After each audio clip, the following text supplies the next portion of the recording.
If you bother to click this video, you might be thinking, my God, Jeremy, we get it. You made a short film called Eye Catcher. You don't post anything for years, and now we literally can't shut you up. I understand. We're going to talk about something else that's kind of related to my making of Eye Catcher because I think it might be helpful to some people, and that is productivity. Now, I have had many people come up to me in the wake of Eye Catcher and tell me, I want to make a horror short film. It's interesting to me, not many people are saying just short film. They're saying, I want to make a horror short film. But they say, the problem is I have no time. I've heard that so many times, that's why I'm making this video. If you have gotten into the self-improvement game, you have likely come across this book, Getting Things Done by David Allen. It's a very helpful book in showing you this system that can help you manage your projects, your next steps. The problem is, if you're a creative person, you find that there is a discrepancy, the crossing off of widgets with creating things, which is a process that is messy and kind of hard to, it's ineffable. So in reading all of these productivity books, there are many titles that I really enjoy. I'm going to put some of these on the screen, but there are two in particular that are my favorite. One of them is 4,000 Weeks, Time Management for Mortals by Oliver Burkeman, but I'm not going to talk about that one right now. The book I want to talk about is called Deep Work by Cal Newport. Deep work, as Cal Newport defines it, is any cognitively demanding task that's going to require a good chunk of your time. And it's not something that comes particularly naturally to us, especially nowadays, because we're doing a lot of, answering texts and answering emails and scrolling through social media and switching over to this and that. And we have a lot of impatience. And it's hard to focus on a hard thing for a long time. One of the strategies that he discusses is time blocking in that book, which I have really taken that concept and run with it. I use a bullet journal technique and I break down each day quite specifically. One of the most frustrating things about reading a number of self-help books is that their advice conflicts with each other. Some books urge you to think about systems and not goals. Some books say that's ridiculous. You have to have a goal in order to get the thing done. Deadlines. Deadlines are great. Deadlines are not great. Here's another book that I really like that addresses this very thing in its pages. It's called Master of Change by Stulberg. And one of the things he talks about is non-dual thinking, the idea of holding two disparate concepts in your mind. Sometimes it's true in this context, sometimes it's not true in that context. And it's okay to have both concepts at once. So in this example, let's think about deadlines. Deadlines are extremely useful. In fact, if you've got a day job, most likely you are using deadlines to get all of your projects and your things done. You need them in order to stay productive. So what the frustrating thing is, if you then think that deadlines are super important, then you have a side project, a passion that you really want to get done, so you give yourself a deadline, and then you grow frustrated when you're too tired to work on it, and that deadline falls away. You become further discouraged, and you just abandon it altogether. With our non-dual thinking mindset, we can acknowledge that sometimes deadlines are helpful and sometimes they're not. What worked for me is to turn off the deadline. For a side project, I just want a little bit of consistency. Working on things just a little bit here and there. And soon, once you gather momentum, the deadline will reveal itself to you, and then you can turn the deadline on and use that. Now, during the pandemic lockdown, Elizabeth and I made a short film called Hold Your Breath. It did pretty well, went out on the festival circuits on YouTube right now. I'll put the link below if you want to watch it. And one of the things that was kind of interesting about making that movie is just me and Liz. So I just shot a little bit of it at a time. In fact, averaging less than a shot a day is how slowly I was going for half a year. For just 7 minutes, roughly, of film. This concept is discussed briefly in Deep Work under a section that Cal Newport calls the journalistic method of deep work, which is essentially finding time when you can to work on your long, big project and gathering momentum that way. And I was so proud of myself that I made Hold Your Breath using this concept that I emailed Cal Newport. I said, Cal Newport, now this is a guy who's super into doing deep work, so he rarely checks and responds to his email. As far as I know, he's turned off all of his social media accounts because he's doing the deep work.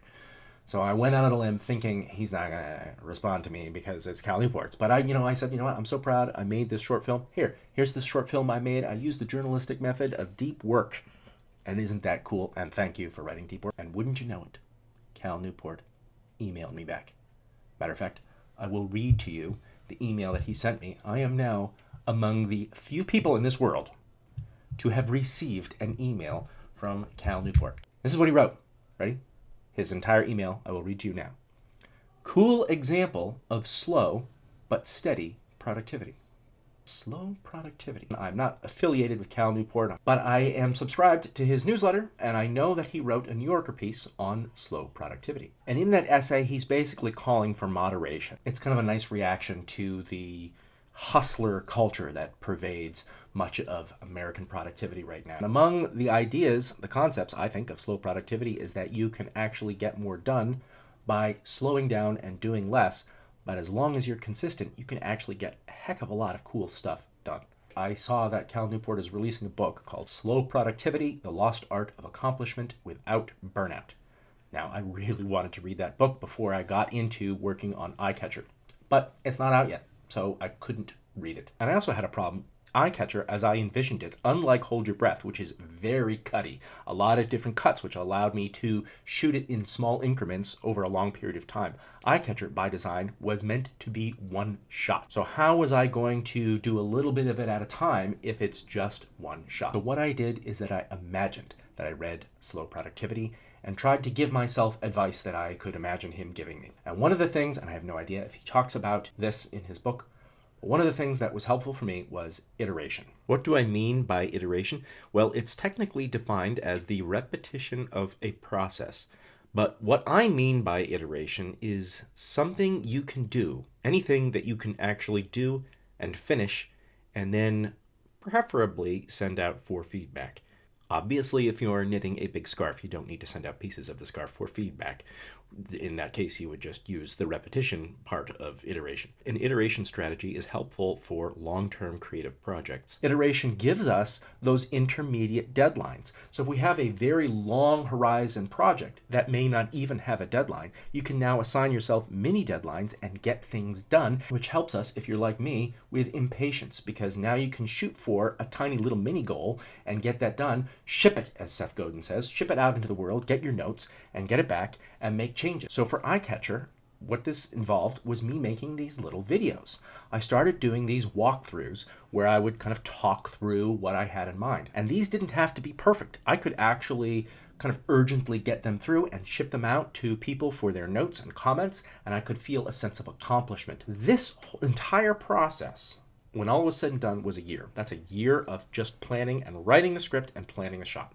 When it came time to actually film the shot, Phil came over with his crew. He lit the house for a day. This is my house.